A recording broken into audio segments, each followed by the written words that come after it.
Hello all, welcome to this online lecture recording sessions in data science. In this lecture, we are going to see IRIS dataset. So this is Akhil, working as an assistant professor in VNR VJEC college from the Department of Data Science. So this is the dataset, IRIS dataset that we are going to work together. So let us see. So this is the dataset of the IRIS flower dataset.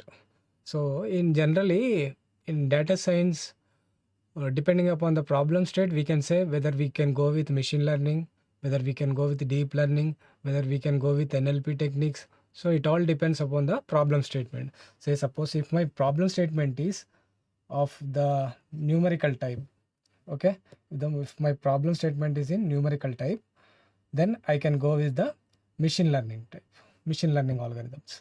Okay, so if my problem statement is in numerical type, I can go with ML. Okay, so if my problem statement is in images, audio, video, or anything, then we can go with deep learning or computer vision. Okay, so this is the key points that we need to remember of any given problem in a data science. So if the problem statements, if the data set consists of purely numeric, you can directly apply the machine learning concepts. Okay, so if the data set consists of some text and some numeric, then we can convert all those text into numeric, because machine understands only zeros and ones. That is nothing but a machine language. It has only 0 and 1. Okay, so this we need to keep in our mind when we are working with any of the data set, irrespective of whatever it is. We can apply which technique to apply: machine learning, deep learning, computer vision, or NLP technique. So based upon the data set, the clue which I have given now, depending upon that, we can apply those concepts. Okay, so if you look into this data set, you could see all the first column sepal length,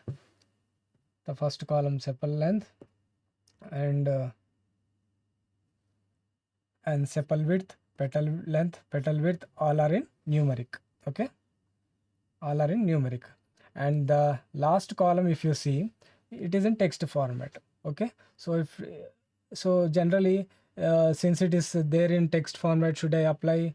Now you need to think whether I should apply NLP technique, or whether I can directly go to ML technique, because here text data is there. So if 1 or 2 is there, if 1 or 2 columns is there, we can directly apply few technique instead of going to NLP techniques. So those are nothing but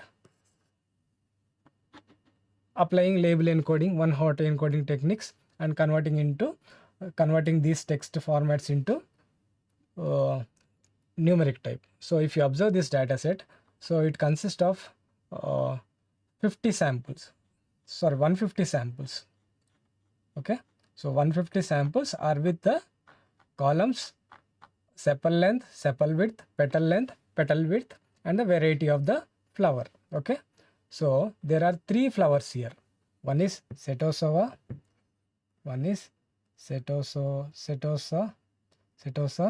the other one is versicolor,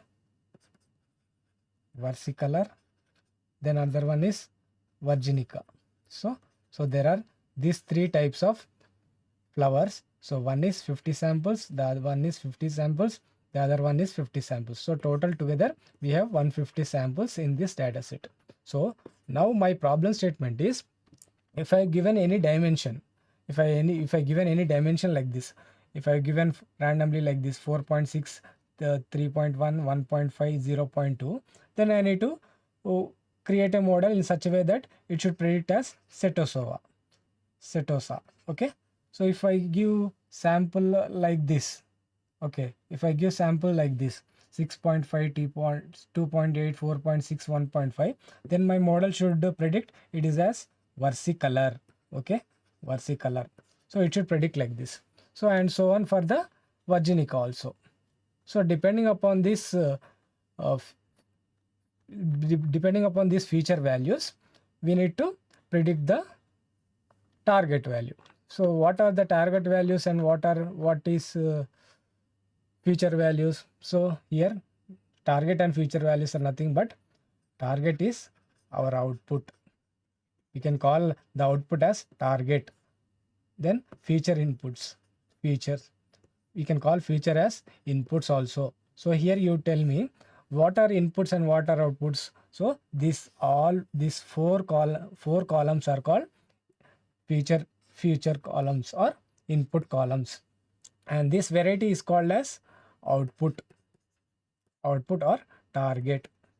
So this last column is called as target column. Okay, that means nothing but a y value. So these all are x. If you give this value, this need to be predicted. So this is my input, this four columns are my input, and this the last column is my output. Okay, so I hope we have got a rough idea about this data set, what it consists of, how generally this data set looks like. If you download it and if you look into it, you can observe all these things in this data set. Okay, so now let us move into the implementation part of this in Google Colab. Okay, so if you look into it, so let me erase this.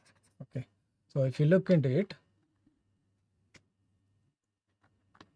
yeah, the first thing we need to keep while running any code is first we need to load the libraries. So let me take some few libraries, import them. Okay, so what are the libraries I need to take? First I need to load the data set, right? So to load a data set, to load any data set, we need pandas library. Compulsory we need pandas library. Without pandas library, we cannot read the data set, we cannot do any feature engineering. So pandas is used for loading the data set and as well as feature engineering or data cleaning. Okay, so pandas library. Then do we need numpy also? How we need to decide which library we require for this? So we need numpy if it is a numerical presentation.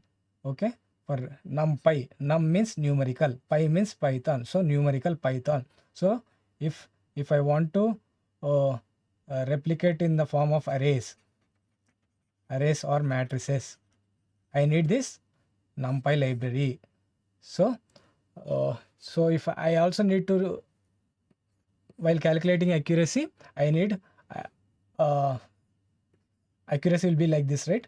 10 0 0 0 10 0 1.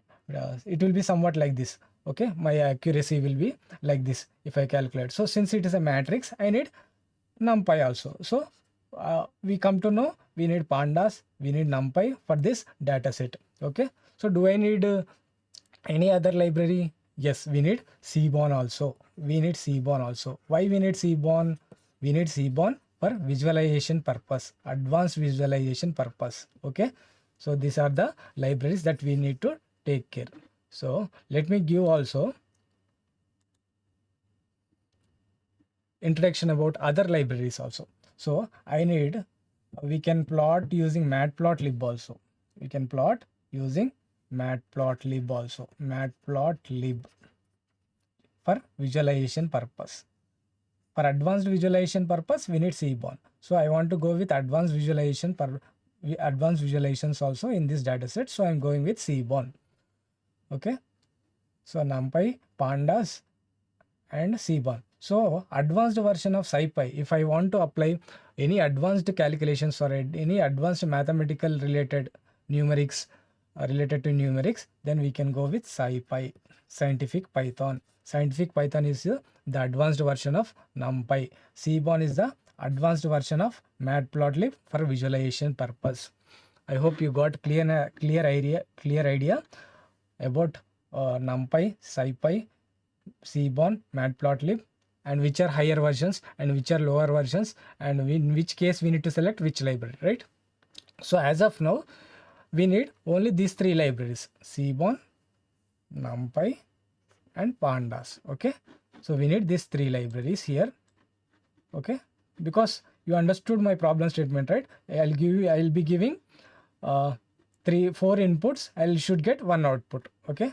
So now let us discuss the workflow of any machine learning problems. Since we have identified this data set and this problem statement as machine learning problem, so we need to be clear with the procedure of the machine learning steps also. First thing, what we need to do, load the data set.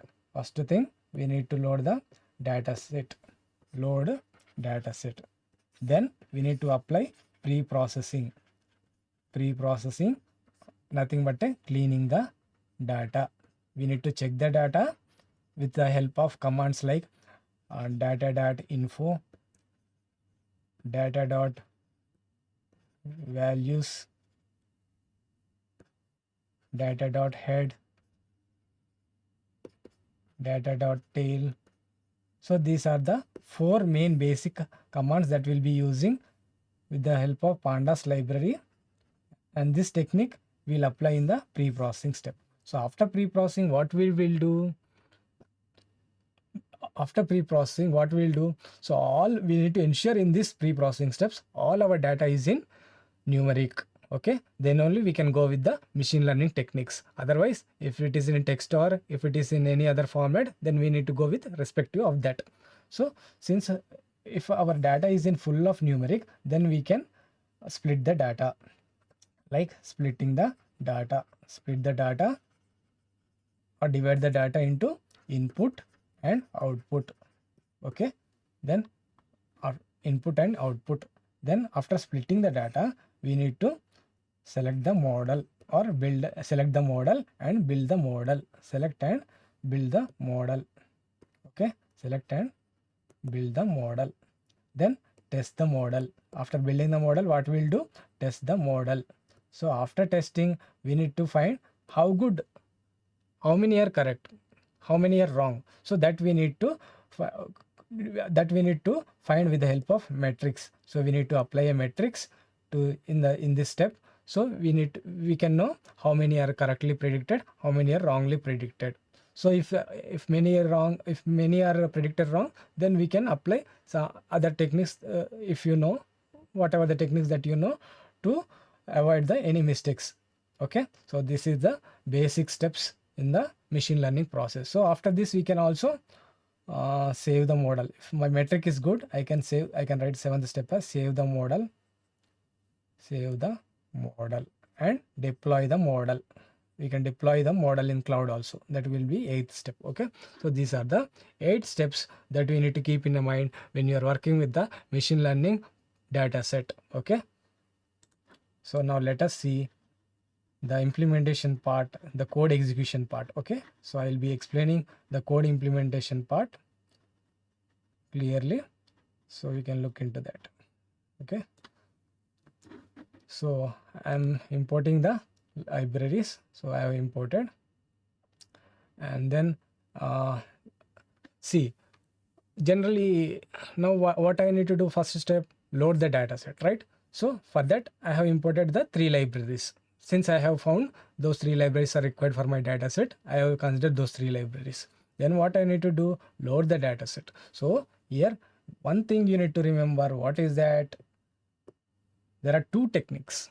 One is manually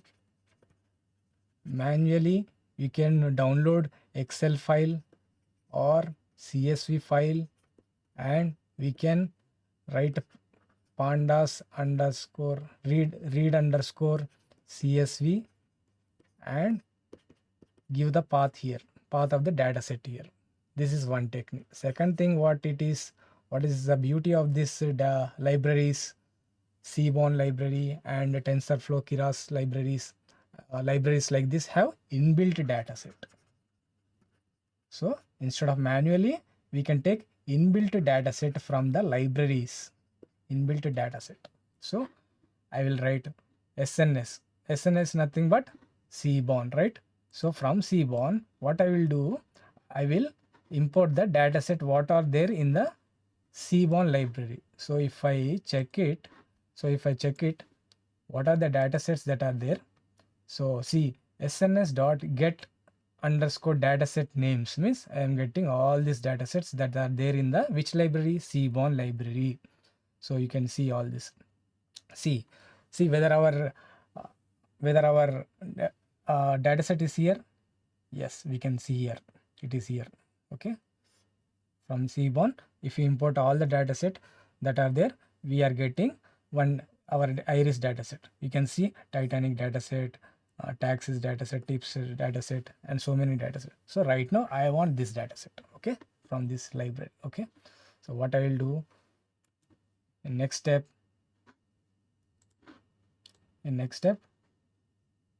I will load the data set. So load the data set, SNS load data set. From the above, load iris. If I want another data set, you can give another data set from here. You can test it also. Okay, so I want Titanic, suppose. You need to make sure that if it is capital, if it is small, that you need to check and you need to give it here. Okay, so if I'm giving this, what I will get? I'm getting Titanic data set C.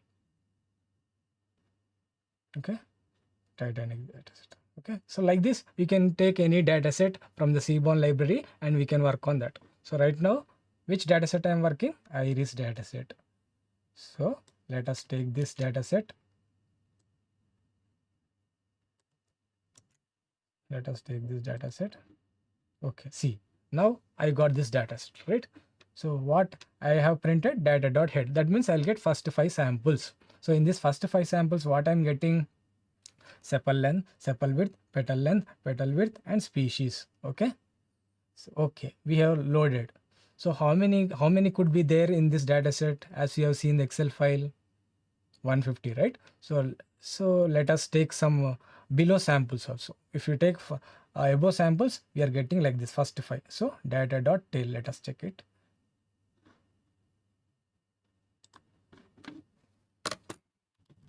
Data.tail.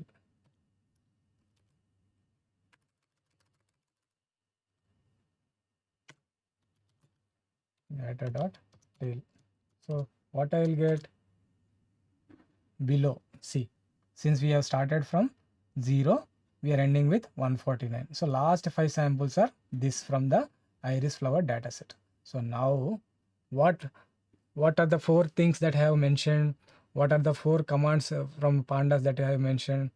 Data.head, data.tail, and values underscore count, and data.info. These 4 commands, if you use, that will be better to check the dataset entirely and know the information about the dataset. Then we can choose which one to apply, what we can do on that dataset. Okay, so now I am writing value underscore counts. So if I use this, what happens? So all these columns, it will identify how many different kinds of different types of categories are there and how many categories are there. Okay, we know there are 3 categories: Setosava, versicolor, and virginica.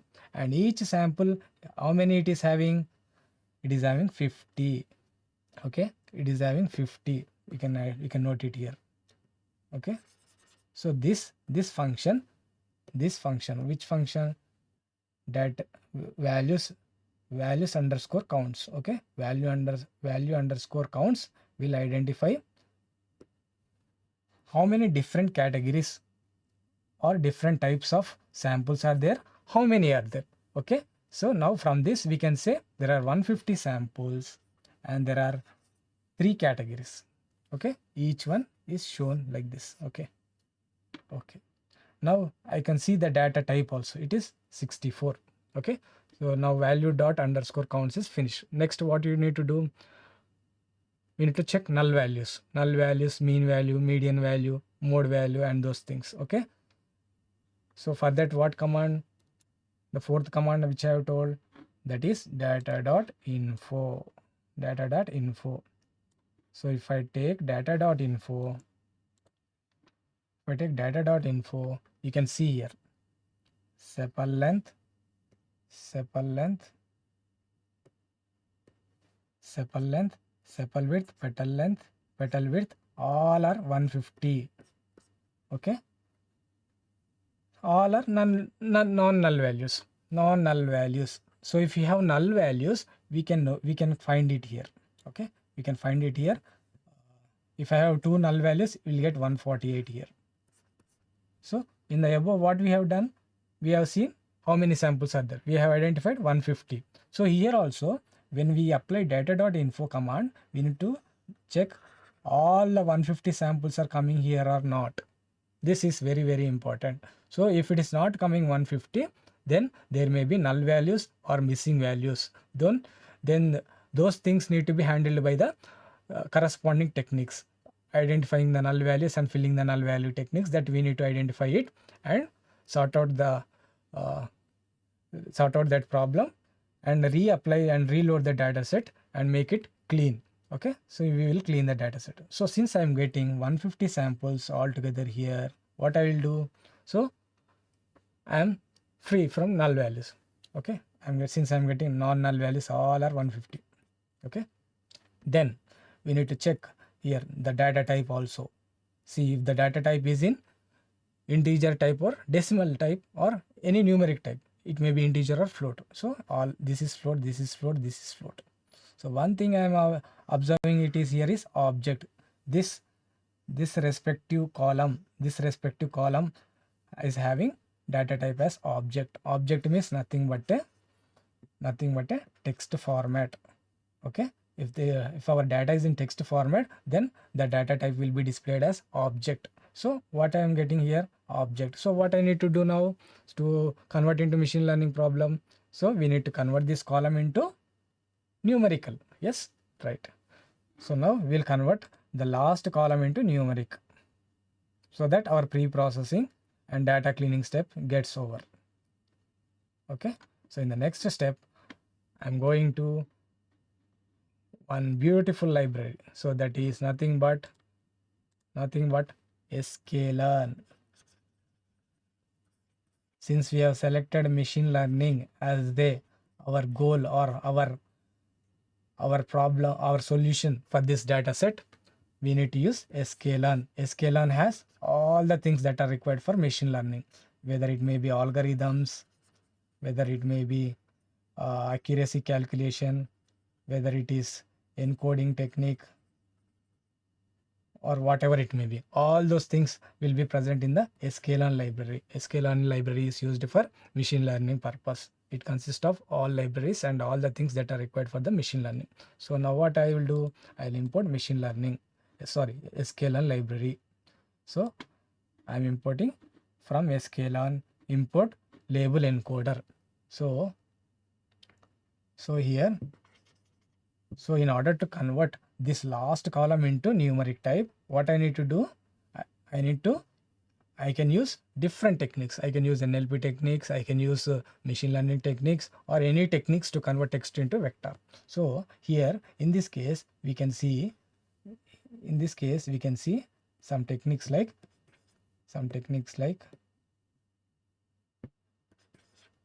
label encoding and one hot encoding. If our samples are less, then we can go with this technique. Okay, for easy and better purpose, we can go with these techniques. Otherwise, if you want to convert the text into numeric, we can go with NLP techniques like bag of words, TF-IDF, continuous bag of words. Like this techniques you can go. So since I don't want to go with the NLP and deep learning techniques, so I can simply take these the above two techniques. So what is the difference between these two techniques? So label encoding and one hot encoding. So in one hot encoding, what is the criteria, or how it will be label encoding and one hot encoding? In one hot encoding, we will directly, so let us check. So I don't want to one hot encoding and label encoding. So here what you find,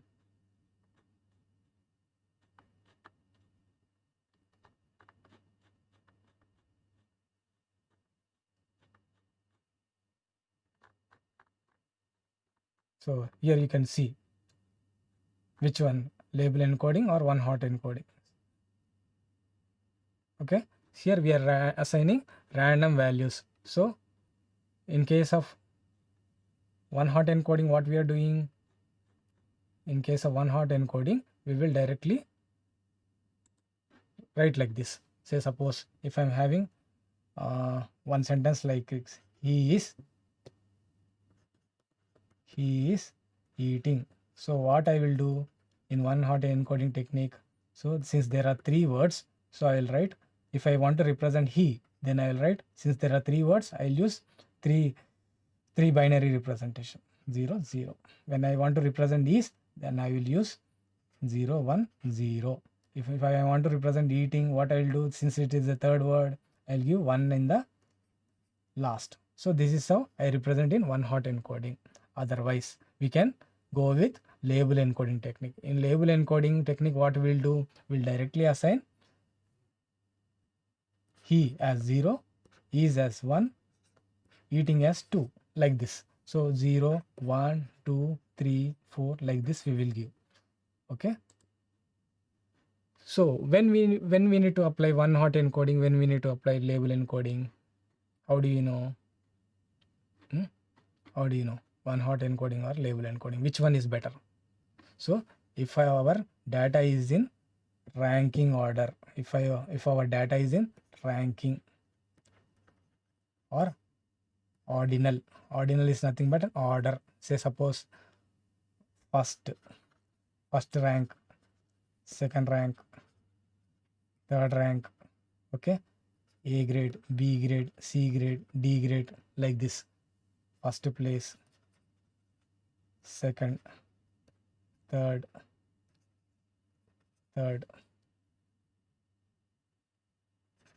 minimum, maximum, like this. So what are these ordinal? There are in order, chronological order. So first, second, third, A grade, B grade, C grade, they are in order. It is better to select A as 1, B as 2, C as 3, first as 1, second as 2, third as 3. So like this we can consider, right? So if it is our in order type, like A grade, B grade, C grade, first, second, third, like this. If it is our data is in order format, then we can go with label encoding technique. Otherwise, we can go with one hot encoding, as I've shown in previously, taking a one sentence and representing accordingly. So this is how we'll apply one hot encoding and label encoding depending upon the situation. Okay. So now I am applying label encoding for this case. Okay. So what happens?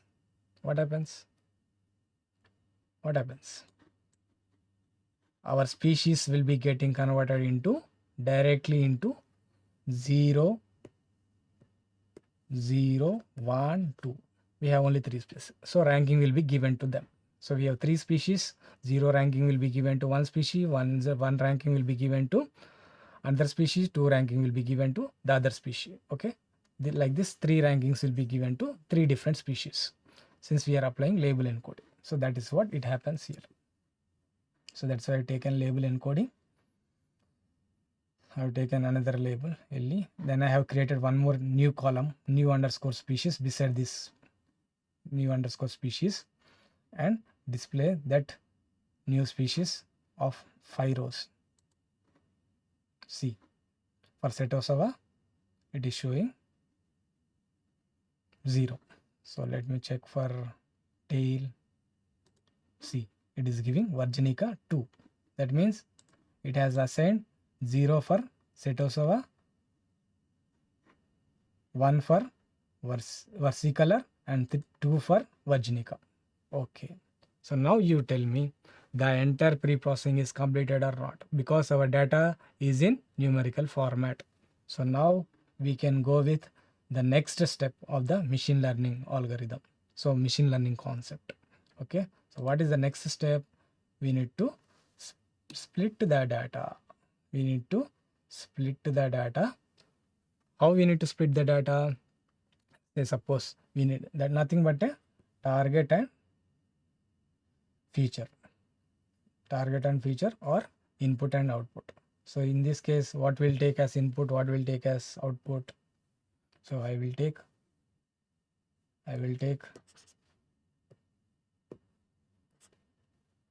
so I will take 4 columns, as I mentioned, 4 columns, 1 2 3 4, from 0 to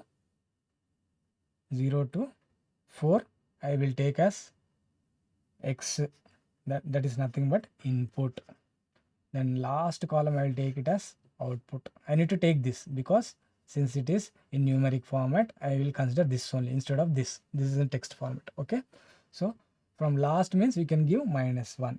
So if it is -1 from the last, from in our data set, from last column will be considered as -1, and that will be considered as output, and that I have assigned to y value. So now we have splitted into x and y. What is input, what is output. Now next step, what we will do?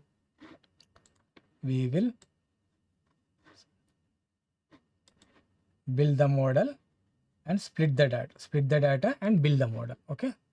First we need to split the data and build the model. Okay. So for that, what we will do?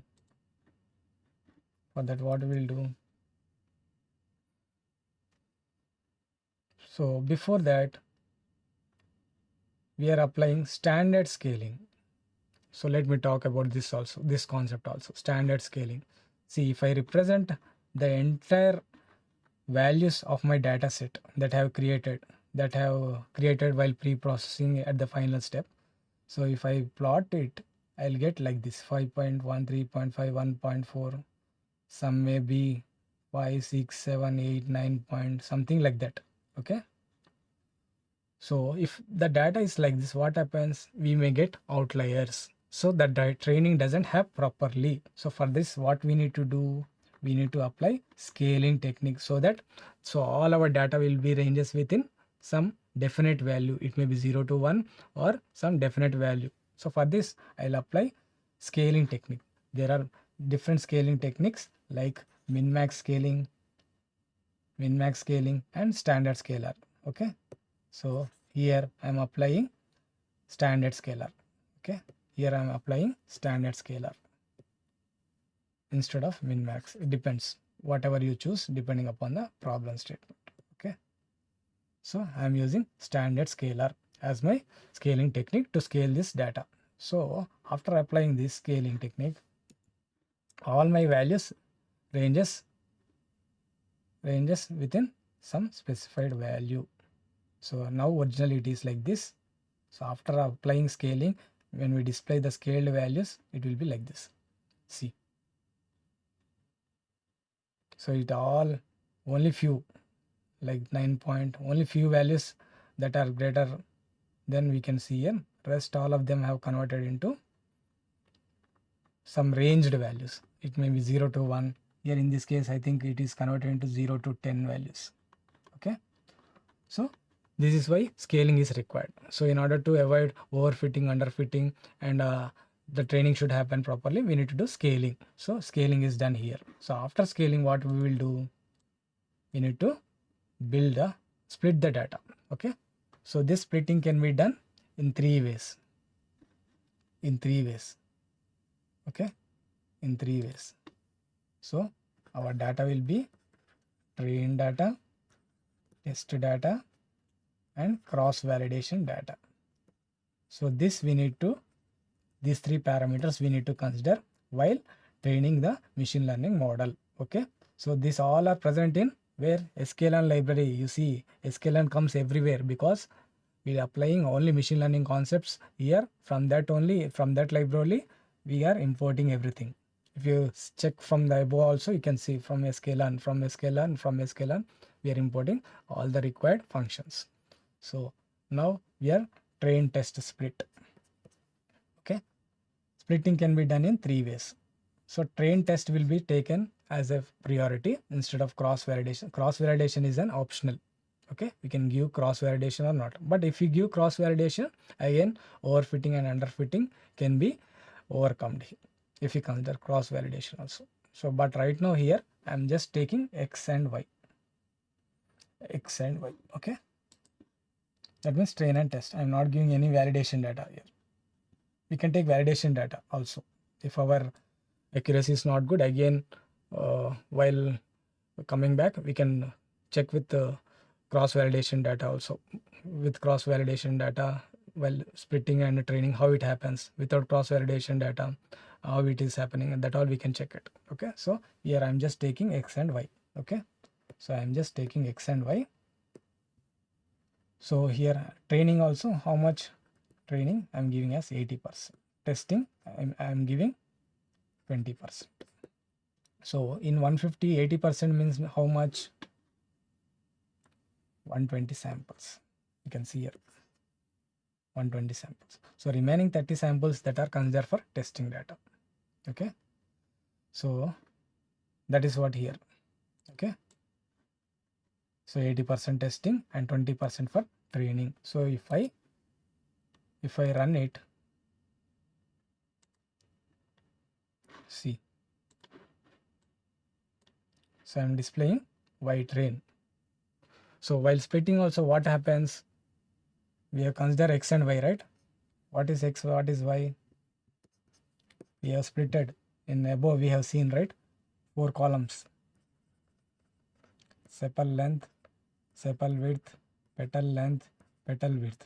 So these 4 columns are nothing but X value. Y value, we are new underscore species, right? New underscore species is a Y value. So out of all 150 samples, we are taking 120 samples for training. So this 150 samples are dividing into 2 types. So 120 for train and 30 for test. Nothing but a 80% and 20%. So in this training also, there are, in training data also, there are XY values. So X value is nothing but these 4 columns. Y value is nothing but, Y value is nothing but, Y value is nothing. This is very, very important. We need to understand before we can, we can take the help of the Excel sheet also. So see, so this 150 samples, if I cut down into 120, so 120,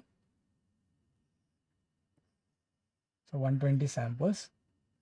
For this 120 samples, you tell me what it has. It has training samples. So these 4 columns are called, train samples.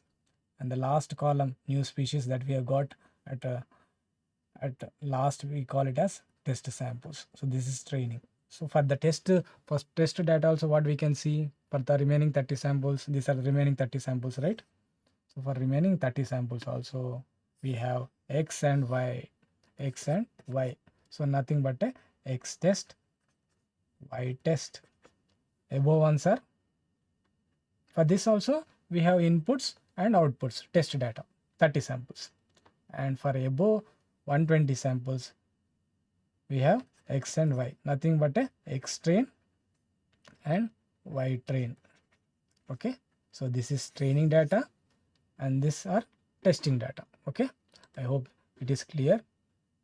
So now coming to the coding part. Let us check here. Okay, so whenever I am using command X train, Y train, if I'm using X train, the corresponding element will be Y train. Okay, for output. So if I'm using X test, the corresponding output element will be Y test. So if it is X test, it will be Y test. So if it is X train, it will be X test. Okay, so now I'm calling Y train. So Y train value underscore count means how many are there, right?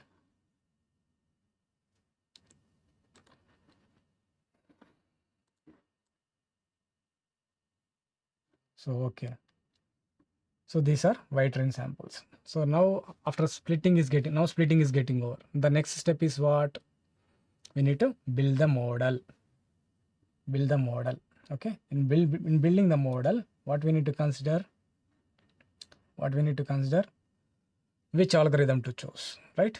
Which algorithm, now you identify whether it is a regression problem, whether it's a classification problem. Depending upon that we can use. So since it is a classification problems, we are classifying it, right? Whether it is a versicolor, whether it is a virginica, whether it is a Setosova, right? So it is a binary or multi. We are predicting 3. It is a multi classification only because it is having more than 2 predictions. Okay, nothing but 3. So now here we can use multi classification algorithm. So now here I am using KNN algorithm. Okay, so in KNN algorithm, so I am importing it from sklearn, then and k value we need to define it, right? Here I am defining k value as 8. Okay, so if I run it, my model gets built. So whether my model is correctly built or not, that we need to try, that we need to check with the training samples. My model is trained or not. If it is trained properly, then we will get the output as like this. Output as like this. If we are not getting like this, means our training has not happened properly. We need to retrain it again. It may be problem in pre-processing, whether it may be problem in cleaning, it may be problem in anywhere. So that we need to check and again repeat the steps of the above and come again here. Okay. So since I got like this, so my training is done. So what I will do after training, training is done. So now I need to test the model, whether it is predicting correct or not. Okay. So XSpread and YSpread will be my prediction. So we have Xtrain, Xtest as a training samples. Okay, Xtest, YTest are nothing but testing values. So now here I am using YSpread. Okay, YSpread has nothing but predicted values. So this predicted value that I need to check with the testing samples. So my prediction is good or not when compared to testing samples. Okay, so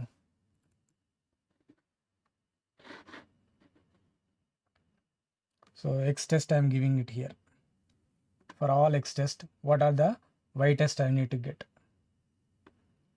So how many Xtest I have chosen? 30, right? 120 for training, 30 for testing. So in Xtest what we'll have? 30 samples. Okay, we have 30 samples. 30 samples here, 120 samples here. So in YTest, we need to predict samples of YTest for this 30 samples. So it is having Xtest. So in this Xtest, see, for the first one, what I'm getting, what prediction I'm getting? What prediction I'm getting? 0, 0. So if you count all these things, it will be 30. Count it. 0, 1, 2, 3, 4, 5, 6, 7, and so on.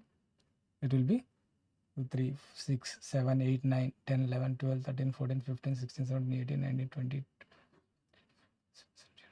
So 30 samples have been predicted. For the Xtest values, what YTest values I am getting, that I am considering in the YSpread value. So you come to dataset again. So you come to dataset again and you check the Xtest samples. Okay. So you need to come here and see 6, 2.25 means it is giving Virginica. Okay, 6.9, 3.2, 5.7, 2.3 means it is giving Virginica. Sorry. Yes. So you need to check and re-verify it. Okay, you need to check and re-verify with the help of dataset. You can compare. You can see the test data samples and see for the test data samples for X values what Y values you are getting. So then you can come to the conclusion whether it has predicted or not. Okay, so manually we may not know, right? So let our model itself check whether how many predictions are good, how many predictions are wrong. Let our model only check it. Okay, so now what I will do, yeah, these are predicted ones. These are tested ones. You compare, any variations are there, whether our test samples are corrected correctly or not. For the X test samples, Y test samples are correctly or not, you can compare it from the Y spread. Okay, for 0 it is 0 0, so almost all same. That means our accuracy will be definitely will be the 100. All the predictions are correct. So that we need to check. We can check with the help of matrix. Which type of matrix? Again, let me talk about the matrix again. So which type of matrix? So there are different metrics that are available for any data science problem. One may be accuracy, precision, recall, F1 score, AOC curve, ROC curve. These all are metrics. Okay, these all are metrics. So which metrics to use when? I can give a rough idea which metrics to use when. So accuracy you can use for binary or multi-classification problem. Precision, recall, F1 score can be used for binary classification. So AOC curve, ROC curve for multi-classification. Now you tell me what kind of problem is our machine learning problem? Binary or multi-classification?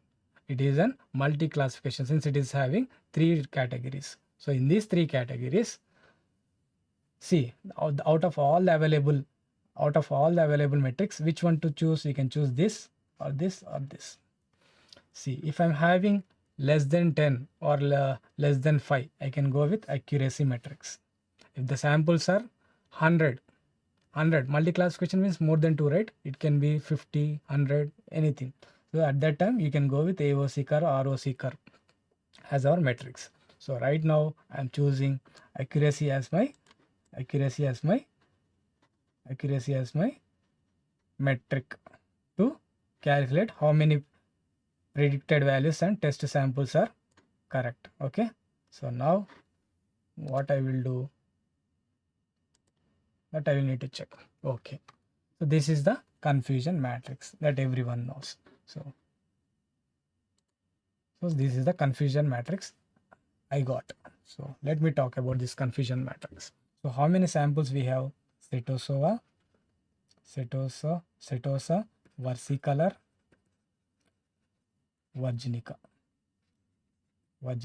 So I have 3 samples. So Setosa, versicolor, VJEC. So for how many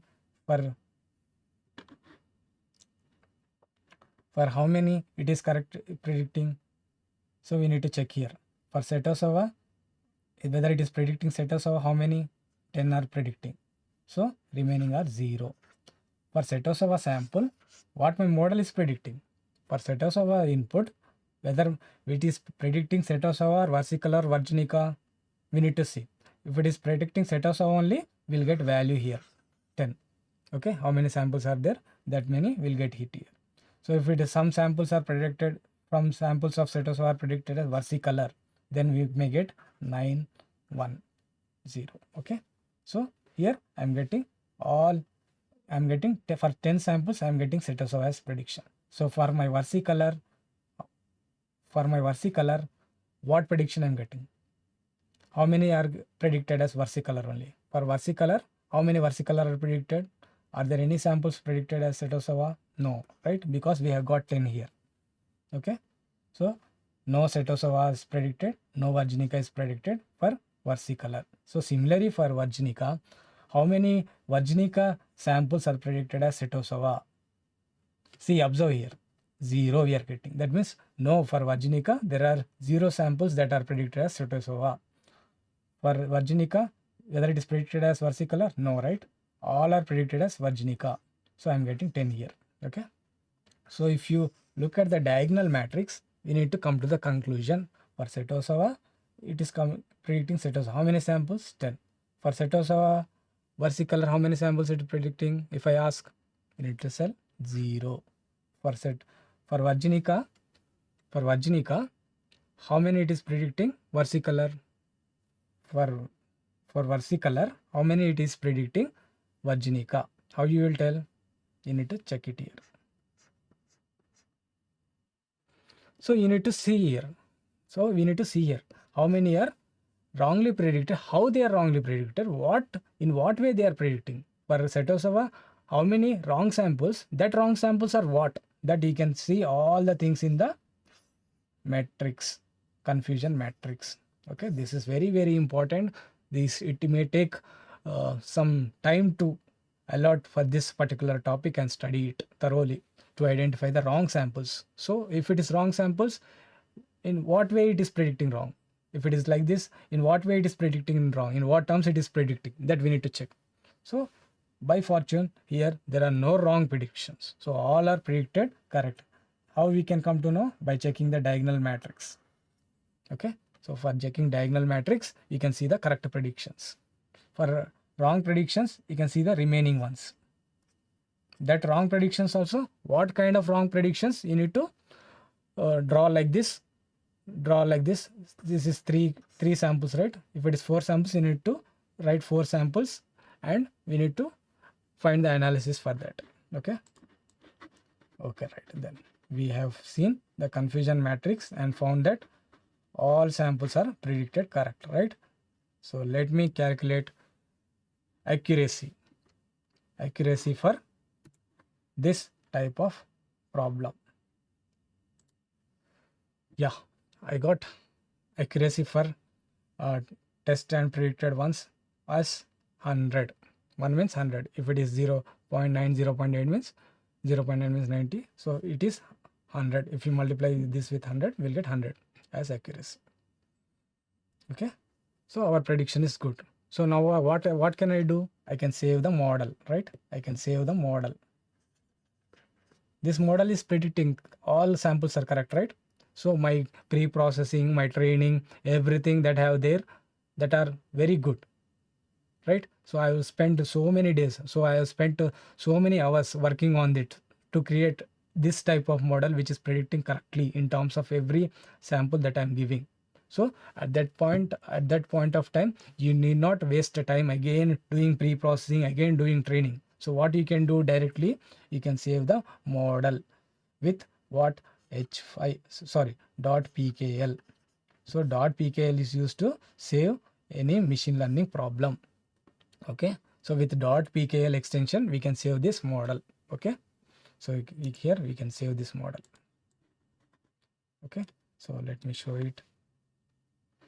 So see, so I'm checking for training samples also. Previously I checked for test samples, test and prediction. So I am checking for training samples also. Accuracy, some I'm getting 9 for training samples. So now my intention is to now save the model. You plot it, you'll get it like this. Okay.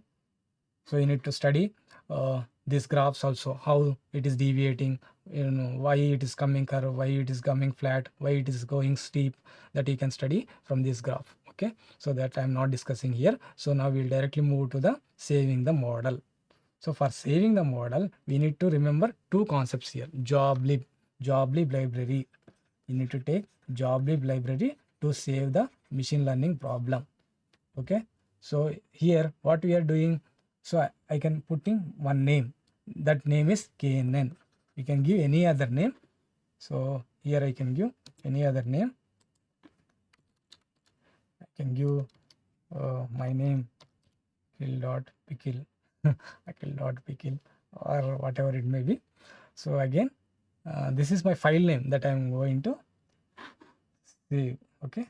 So now if I run, I need to see that model gets saved here. So if I refresh it here, see Akhil.pickle. So this is the model. So now I can download this also. So while downloading this, what we can do, what we can conclude, we can avoid pre-processing steps, we can avoid training steps again and again. Okay. So we can directly take this model and we can apply testing samples randomly, whatever we want. Okay. Okay. So see, so all the saved models will be in the PKL file. if you see any PKL file, you need to tell it is a machine learning model that have been saved. So now what I will do, so now I will give that model and check with some random samples. Okay, so now I will copy this path. Okay, if you have already had, if you already had that any model that is there with you, you can import that also. So I have imported KNN also. If you have any other, you can click this, and select from that respective file, and you can get it here. So I am taking akhil.pkl as model, and I am giving it here. Okay, so now my model is there. So now I want to test this model. Okay, so we have created a model and we have saved the model with the file name akhil.pkl. So pkl is the extension. Okay, so now I'll do predicting samples I'll give. Okay, so how many inputs I need to give? 4, right? So if you observe here, I'm giving 4 samples. So 4 samples with respect to the column names that I'm having the data set. So it is predicting array.2. Array.2 means 2 means what? VJEC, right? So that we can manually define, print it. Instead of array2, we can print it VJEC. So we can write a code for that also. If the iris is 0, if the array is 0, then we need to print Setosova. If the array is 1, we need to print versicolor. If the array is 2, we need to print VJEC. So like this, for 0 it is Setosova, 1 it is versicolor, and 2 it is VJEC. So you can create like this code, and finally we can check. 2 means VJEC, right? So the above 2 means VJEC. So I have modified the above code. Okay, so that means for these samples it is predicting like this, my model. Sorry, here also I need not give. So here also I need to change. It is checking with the other. Yeah, this model is also fine. This model is also giving the VJEC as an output. Okay, so like this you need to save the model and test the model. So after checking the model, if it is then also it is giving correct prediction, means we can deploy it in the cloud. Okay, so generally machine learning model can be after saving, if it is giving correct prediction while testing, random testing also, if it is good, means we can deploy it in the cloud. That we can do with the help of Streamlit library. So you can explore this. We are not going in detail with all these things, so you can go with Streamlit library. So with the help of Streamlit library, we can deploy this pickle file into the Streamlit library into the cloud. So from the cloud, you can access it anywhere, irrespective of this collab notebook. We can access it anywhere if it is in the cloud, right? So that's why you can give it here. Okay, with the help of Streamlit library. So joblib is used for saving the model. Okay, saving the file. Streamlit library or Streamlit library is used for deploying it in the cloud. Okay, so now you can select this. So both the models are same, that's why all the results are also same. Okay, now you can, so pip install Streamlit and we can work on Streamlit. So this is under process, so you can explore this. So this is how generally the machine learning process happens from the starting to till the end. Okay, I hope this is clear to everyone. We can refer to this at any time. So entire process have given a clear idea. If any concepts are there, I may take another session, and with the help of other data set, I can clear those topics which are missed here. Okay, so thank you all. So thank you for this opportunity, and thank you one and all. Thank you. Like, share, comment, and subscribe VNR Digital Learning Resource YouTube channel.